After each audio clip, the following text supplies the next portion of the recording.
DKT state PCS। अगर आप केवल स्टेट PCS के वीडियो देखना चाहते हैं तो सब्सक्राइब करिए DKT स्टेट PCS। यहाँ आपको राज्यों की लोक सेवा आयोग से जुड़ी परीक्षाओं के टॉपर्स के वीडियो अरेंज फॉर्मेट में मिल जाएंगे और लिंक डिस्क्रिप्शन बॉक्स में भी मिल जाएगा। हेलो एवरीवन, मेरा नाम सत्यनारायण है और मैंने 2021 भर्ती परीक्षा में 10वां स्थान हासिल किया है RPSC द्वारा आयोजित RS भर्ती परीक्षा में। मेरे एजुकेशन बैकग्राउंड के बारे में अगर स्टार्ट करें तो मेरी प्राइमरी एजुकेशन मेरे गांव राजकीय प्राथमिक विद्यालय डावल से हुई है। 10th और 12th मेरी जोधपुर से हुई है। उसके बाद मैंने इलेक्ट्रिकल एंड इलेक्ट्रॉनिक्स इंजीनियरिंग में ग्रेजुएशन किया है from Birla institute of technology Mesra Ranchi. और 2018 से मैं जोधपुर डिस्को में JN के पद पर कार्यरत हूँ। मैंने कॉलेज के फाइनल ईयर में डिसाइड कर लिया था मुझे सिविल सर्विसेज की प्रिपरेशन करनी है और उसी एम के चलते मैंने दिल्ली में वाजीराम एंड रवि से UPSC CSE की क्लासरूम कोचिंग अटेंड की थी।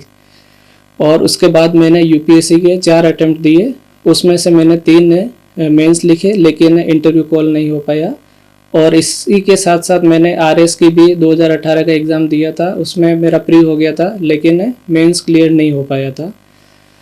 और 2021 में मैंने UPSC को एक बार क्विट करके केवल RS पे ही डेडिकेटेडली फोकस किया था और मैंने 10th रैंक सिक्योर की। अब अगर स्ट्रेटजी और बुक लिस्ट के बारे में बात करें तो चूँकि मैं वर्किंग प्रोफेशनल था, मैं गवर्नमेंट जॉब में था और 2018 से हूँ 5 साल से। तो टाइम मैनेजमेंट की अगर अपन बात स्टार्ट करें तो थोड़ा सा मेरे लिए चैलेंजिंग था कि टाइम मैनेज करना, ऑफिस जाना। इसीलिए मैंने अपनी स्ट्रेटजी थोड़ी सी डिफरेंट रखी। क्योंकि 2018 से पहले मैंने 17-18 में UPSC के लिए एक बार कोचिंग कर ली थी, इसीलिए मेरा बेस बन गया था और चीज़ें आसानी से समझ में आने लग गई थी। उसके बाद मुझे सिर्फ कंटेंट की ज़रूरत थी और कंटेंट अगर मुझे मिल जाता है तो मैं इजीली उसको ग्रास्प कर सकता था और उसके अकॉर्डिंग मैं कंटेंट जो भी आंसर राइटिंग है उसमें पोर्ट्रे कर पाता था। तो जॉब के साथ साथ मैंने प्रिपरेशन इस तरीके से की, जैसे मॉर्निंग में 2 घंटे मिल गए, 2 या 3 घंटे, इवनिंग में 2 या 3 घंटे मिल गए, तो उस टाइम मैं पढ़ाई कर लेता था। उस टाइम में जो मेरा डेली का रूटीन होता था, जैसे कि मैं अपना जो भी सिलेबस होता था कि सबसे पहले प्री मेंस का सिलेबस प्रिंट आउट करवा के स्टिक कर दिया अपने स्टडी टेबल पर, और या फिर आई वुड सजेस्ट कि उसको मेमोराइज ही कर लो।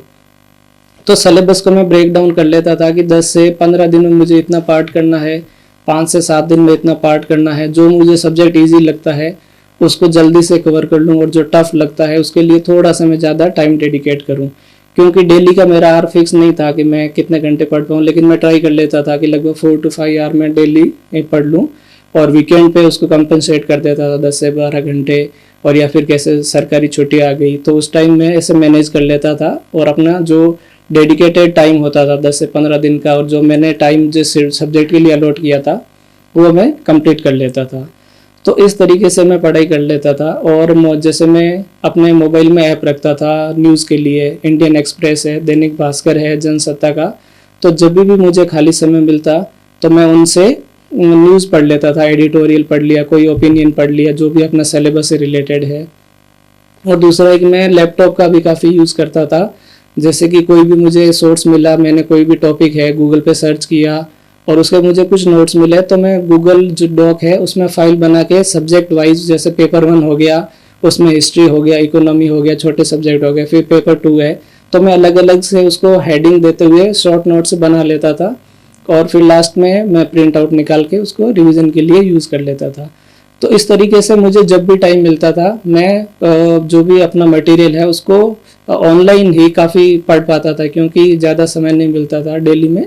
और जब वीकेंड या छुट्टियां होती थी और जैसे या फिर एग्ज़ाम नज़दीक आ गए, मेंस है, कम टाइम मिल रहा है, तो एज़ पर रूल्स जो भी एक्स्ट्राऑर्डिनरी लीव है या जो CL है, PL है, जो भी मैं अवेल कर सकता था वो मैं करता था। और उस टाइम फिर मैं डेडिकेटेडली फोकस रख के मैं एग्ज़ाम देता था, क्योंकि मेरा मेन टारगेट IAS और RAS ही था। तो इस तरीके से मैंने जॉब के साथ मैनेज किया और ऑनलाइन रिसोर्सेज को यूज़ करते हुए मैंने पढ़ाई की। अब अगर तीनों स्टेज की बात करें, प्रीलिम्स, मेंस और इंटरव्यू, तो जो मेजर सब्जेक्ट थे वो मेरे UPSC में भी कॉमन था और RS में भी कॉमन था, जैसे पॉलिटी हो गया, इकोनॉमी हो गया, हिस्ट्री है, आर्ट एंड कल्चर है, एनवायरनमेंट है, साइंस एंड टेक। तो वो मैंने कम्प्लीटली मेरे जो क्लासरूम मटेरियल और नोट्स थे उन्हीं को मैंने प्रेफर किया था और उन्हीं से मैंने कवर किया था। अब जो बचा राजस्थान का पोर्शन है और या फिर राजस्थान की हिस्ट्री हो गई, इकोनॉमी हो गया, तो उनके लिए जो राजस्थान अध्ययन की किताब आती है या फिर any of the coaching notes है, उसको आप एक को रेफर कर सकते हो। तो मैंने जैसे 10th की बुक आती है Rajasthan history and art and culture, तो वो मैंने पढ़ी थी। और फिर उसके लिए और जैसे इंजीनियरिंग बैकग्राउंड होने के कारण मुझे जो मैथ्स और रीजनिंग था उसमें कोई दिक्कत नहीं आती थी। तो अब प्रीलिम्स का अगर सिलेबस देखा जाए तो मेजर सब्जेक्ट हो गए, फिर मैं साइंस एंड टेक करता था, मैथ्स और रीजनिंग हो गया, और करंट के लिए राजस्थान के करंट के लिए मैंने क्रोनोलॉजी पढ़ा था। और इस तरीके से मैं अपनी प्रायोरिटी सेट कर लेता था कि कौन सा ज़्यादा स्कोरिंग सब्जेक्ट है उसको पहले करना है और जो लो स्कोरिंग है उसको लास्ट में करना है। टॉपिक एक भी मिस नहीं करना है क्योंकि सिलेबस काफ़ी एग्जॉस्टिव दिया हुआ होता है और एक एक टॉपिक को कवर करना है, किसी को भी मिस नहीं करना, कहीं से भी क्वेश्चन पूछे जा सकते हैं।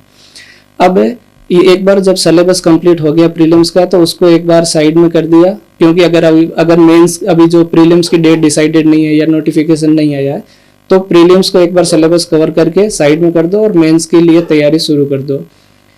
अब मेंस के लिए फिर पेपर चारों को करना है, उसके लिए टाइम डिस्ट्रीब्यूट करना है, और जब प्रीलिम्स की डेट आ जाए तो उस टाइम आपको 2 या 3 महीने डेडिकेटेडली प्रीलिम्स के लिए तैयारी करनी है।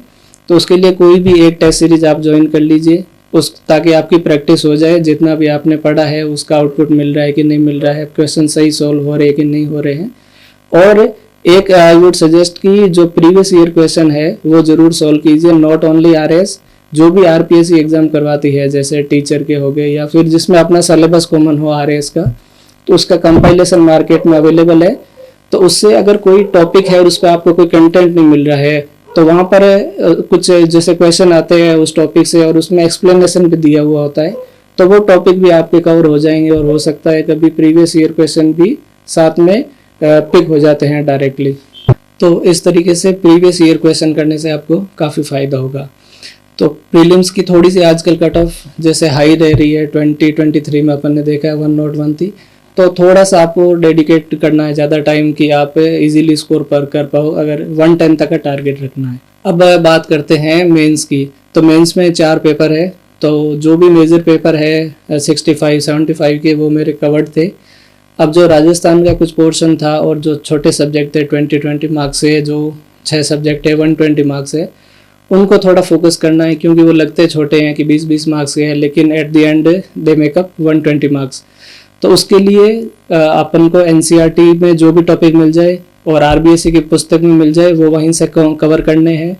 और जो लॉ है या फिर कोई एक्ट स्पेसिफिक दिया हुआ है, आई वुड सजेस्ट कि वो बेयर एक्ट से ही आप करें और एटलीस्ट डेफिनेशन वाला पार्ट, तो जो भी बेयर एक्ट है वहाँ से एटलीस्ट डेफिनेशन वाला पोर्शन, जैसे राजस्थान के लैंड रिवेन्यू टेनेंसी एक्ट है और जो डोमेस्टिक वायलेंस है, पॉक्सो है, तो आपको डेफिनेशन पार्ट है एटलीस्ट बेयर एक्ट से कर लेना है क्योंकि एग्जैक्ट डेफिनेशन लिखने से एज मिलता है। अब अगर पेपर 1 से स्टार्ट करें तो उसमें हिस्ट्री है, इकोनॉमी है और छोटे सब्जेक्ट है। छोटे सब्जेक्ट के लिए मैंने खुद से और शम्य के नोट्स प्रीफर किए थे, और जो हिस्ट्री है इंडिया की और एज वेल एज वर्ल्ड की, वो कुछ मेरे क्लासरूम नोट्स थे और कुछ स्टैंडर्ड टेक्स्ट बुक जैसे स्पेक्ट्रम हो गया, नितिन सिंघानिया हो गया, फाइन आर्ट्स हो गया, वहाँ से मैंने कवर किया था। अब अगर अपन बात करें पेपर 2 की, तो पेपर 2 में सब मेजर सब्जेक्ट है। उसके लिए एथिक्स का अगर अपन बात करें तो मैंने अपने क्लासरूम नोट्स प्रीफर किए थे, और एथिक्स के लिए मेरा एक सजेशन रहेगा कि जितने आप एग्जाम्पल ऐड कर सकते हो उतने आपको करने चाहिए। जैसे सिविल सर्वेंट्स हो गए, उनके एग्जाम्पल TN सेशन जी हो गए, ई श्रीधरन जी, तो इस टाइप के एग्जाम्पल ऐड करने से आपको एक एज मिलेगा।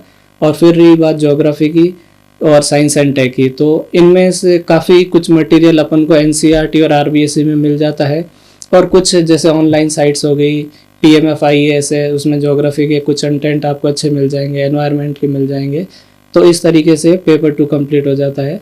और पेपर 3 में वापस ज़्यादा पोर्शन पॉलिटी का ही रहता है और पब्लिक एडमिनिस्ट्रेशन है, और फिर तीनों छोटे सब्जेक्ट है। पॉलिटी और पब्लिक एडमिनिस्ट्रेशन के लिए मैंने M लक्ष्मीकांति फॉलो की थी apart from my class notes, और कुछ करंट अफेयर के टॉपिक है और IR के टॉपिक के लिए मैंने विजन 365 प्रीफर की थी, जो कि अपना सिलेबस में पोर्शन है उसके अकॉर्डिंग देखते हुए करंट के सब्जेक्ट और IR के सब्जेक्ट वहाँ से कर सकते हैं। और जो छोटे सब्जेक्ट है, लॉ है, बिहेवियर है, उन सब के लिए मैंने बेयर एक्ट और NCERT और कुछ समय के नोट्स प्रीफर किए थे। अब पेपर 4 की बात करते हैं तो सबसे स्कोरिंग पेपर 4 होता है और मतलब सिर्फ हिंदी और इंग्लिश है। उसमें ग्रामर काफ़ी स्कोरिंग होता था। ग्रामर के लिए मैंने हिंदी ग्रामर के लिए मैंने वही 9 to 12 की जो राजस्थान व्याकरण एवं रचना आती है वो प्रीफर की थी। और प्रैक्टिस टेस्ट बहुत लगाए थे, जितने लगा सकता हूँ मैंने प्रैक्टिस किए थे। कम से कम 8-10 पेपर प्रैक्टिस किए थे हिंदी और इंग्लिश के लिए। और कुछ मैंने अपने जो टीचर है उनकी हेल्प ली थी, जैसे NK यादव सर है, कौशल सर है, इन सब से मेरी हिंदी ग्रामर और जो कॉम्प्रिहेंशन है उनमें मैंने मदद ली थी। इंग्लिश के लिए क्योंकि मेरे को इंग्लिश मीडियम से था तो ज़्यादा चैलेंजिंग नहीं था। कुछ टॉपिक है, मैंने यूट्यूब पे रानी मैम के नाम से एक चैनल है, वहाँ से मैंने अपने टॉपिक कुछ है वो मैंने ग्रामर के टॉपिक वहाँ से कवर किए थे। इस तरीके से पेपर 4 किया है। और मैंने टेस्ट सीरीज समय की ली थी मेंस के लिए। और जैसे प्रीलिम्स में के लिए मैंने बताया, मेंस के लिए भी प्रीवियस ईयर क्वेश्चन जरूर करने हैं। 2013 के हो गए, 16 के 2 पेपर है, 18 का है, 21 का है। तो इस तरीके से एक आइडिया मिल जाएगा कि किस तरीके क्वेश्चन पूछे जाते हैं, आप टाइम बाउंड में कर पाते हो कि नहीं कर पाते हो, जो टॉपिक आपने पढ़ा है वापस आप उसको रिफ्लेक्ट कर पा रहे हो कि नहीं कर पा रहे हो। इस तरीके से मेंस के लिए सिलेबस कवर करना है और ये रिसोर्सेज रहेंगे। लेकिन कुछ टॉपिक है जो अपन कवर कर सकते हैं और जो प्रेडिक्टेबल है, जैसे कि अगर आप जॉब में हो तो एक्सपेक्टेड रहता है कि काफ़ी सारी चीज़ें आपके जॉब के अराउंड ही रिवॉल्व करेगी। आपका जो ग्रेजुएशन का सब्जेक्ट है, जैसे मेरा इलेक्ट्रिकल इंजीनियरिंग था तो वहाँ से भी काफ़ी क्वेश्चन मुझे इंटरव्यू में पूछे गए थे। अपना होम डिस्ट्रिक्ट हो गया, हॉबी हो गया, और करंट रिलेटेड जो कि स्टेट के है, national as well as international affairs है, कोई कॉन्फ्रेंसेस चल रही है, तो उस टाइप के क्वेश्चन में मोस्ट प्रोबेबल होते हैं और पूछे जाने के चांसेस होते हैं। तो ये सब टॉपिक अपन कवर कर सकते हैं अपार्ट फ्रॉम द जो GS के लिए अपन मेंस के लिए पढ़े थे। तो ये सब टॉपिक करके अपन थोड़ा सा उसको सर्टेनिटी इंश्योर कर सकते हैं। और जितने मॉक पॉसिबल हो मॉक दीजिए। मैंने खुद ने 7-8 मॉक इंटरव्यूज़ दिए थे डिफरेंट कोचिंग्स के, तो उससे भी काफ़ी मुझे हेल्प मिली थी। तो ये प्रीलिम्स, मेंस और इंटरव्यू स्टेज की बात हो गई। अब जो मैंने ऑनलाइन रिसोर्सेज यूज़ किए थे उनके बारे में जैसे बता देता हूँ। मैंने लैपटॉप में गूगल डॉक है, उससे गूगल डॉक पे मैं नोट्स बनाता था। इंडियन एक्सप्रेस, दैनिक भास्कर, जनसत्ता, ये ऐप्स थे जिनको मैं करंट अफेयर के लिए फॉलो करता था। और जो वेबसाइट है सिविल सर्विसेज की, जैसे फोरम IAS हो गया, वाजीराम एंड रवि हो गया, विजन हो गया, सिविल्स डेली है, दृष्टि है, इनमें से कुछ ना कुछ टॉपिक सर्च करने के लिए मैं इन वेबसाइट्स का इस्तेमाल करता था। इनसाइट्स ऑन इंडिया हो गई, तो ये वेबसाइट्स मैं प्रीफर करता था अपने कुछ नॉलेज के लिए। और लास्ट में कुछ जैसे डाउट्स है कि सोशल मीडिया यूज़ करना चाहिए कि नहीं, तो आई वुड सजेस्ट कि अपने जो भी अकाउंट्स है वो डीएक्टिवेट कर लीजिए, टाइम को जुडिशियसली यूज़ कीजिए, डोंट गेट डिस्ट्रैक्टेड। जब तक आपका एम कंप्लीट नहीं हो जाता, कंप्लीट नहीं हो जाता, तब तक stay away from social media. और at the end I would like to thank DKT for giving me this opportunity to share my journey with you people. Thank you very much.